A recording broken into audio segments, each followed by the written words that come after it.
Saudara sekalian, salam sejahtera.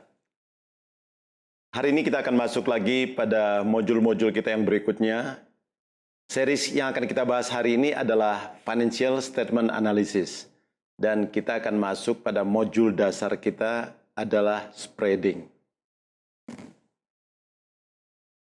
Secara umum, objektif daripada modul ini adalah bagi kita semua untuk mengetahui dan mengerti format spreading.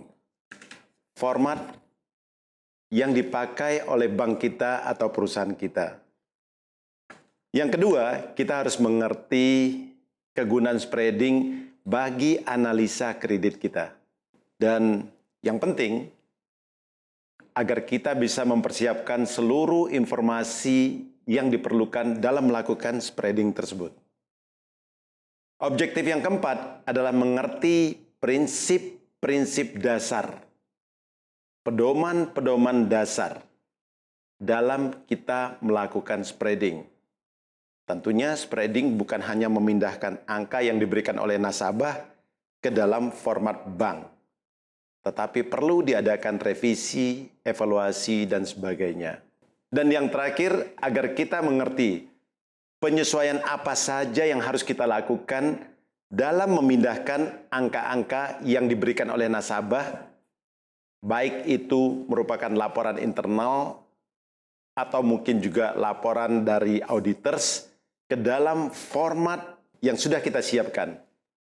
Dan terutama spreading di sini kita akan fokus dalam melakukan pemindahan angka setelah direvisi terhadap balance sheet yang terdiri dari aset dan liabilities beserta net worth. Kemudian income statement atau profit and loss. Dan yang terakhir kita melakukan rekonsiliasi daripada permodalan perusahaan atau net worth reconciliation. Nah, hasil yang akan kita peroleh dari input-input yang kita lakukan tersebut akan keluar atau memberikan kita suatu hasil yang kita namakan fact sheet atau rasio-rasio, kemudian juga cash flow, melihat cash flow perusahaan, dan itu merupakan dasar bagi kita untuk melakukan projection daripada finansial nasabah. Mari kita masuk kepada penjelasan-penjelasan berikutnya. Secara definisi, spreading merupakan suatu kegiatan untuk menganalisa dan menentukan. Jadi data nasabah kita analisa dulu, data keuangannya. Kemudian kita tentukan ke pos mana akan kita masukkan ke dalam spreading kita.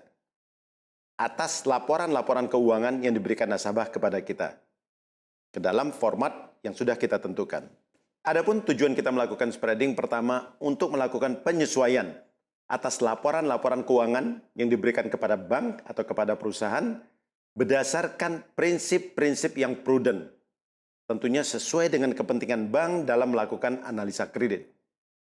Yang kedua, agar kita bisa menyamakan seluruh persepsi pejabat-pejabat yang terlibat di dalam perusahaan atau bank kita. Baik dari lapisan paling bawah, seorang marketing atau credit officer, credit analyst, credit reviewer, sampai ke komite yang paling tinggi dalam melakukan approval.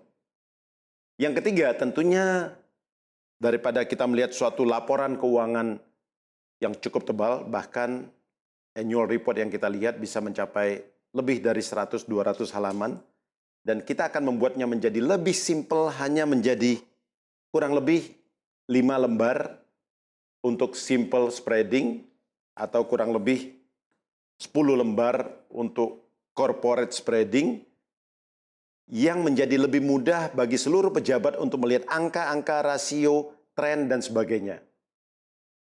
Dan tentunya yang terakhir, hal itu akan mempercepat para officer dan para pejabat tadi dalam melakukan suatu keputusan kredit.